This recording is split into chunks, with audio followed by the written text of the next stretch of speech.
আসসালামু আলাইকুম। আজকে নবমতম রোজা। নবমতম রোজাকে সকলকে জানাচ্ছি শুভেচ্ছা অভিনন্দন। দেখতে দেখতে 9টি রোজা শেষ হয়ে যাচ্ছে, তাই 30টি রোজা জানি রাখতে পারি।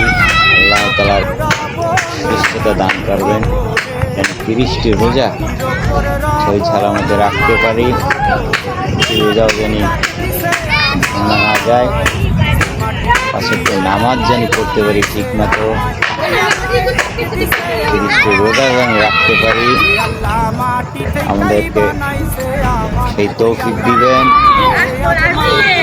9তম রোজার পরন্ত বিকেলে শেষের দিকে, আর বাকি আছে 10 মিনিট। 10 মিনিট পরেই 9তম রোজার ইফতার। সকলে আমার জন্য দোয়া করবেন, ইনশাআল্লাহ আমি আপনাদের জন্য দোয়া করি। সবাই ভালো থাকবেন, সুস্থ থাকবেন। আল্লাহ হাফেজ। আসসালামু আলাইকুম।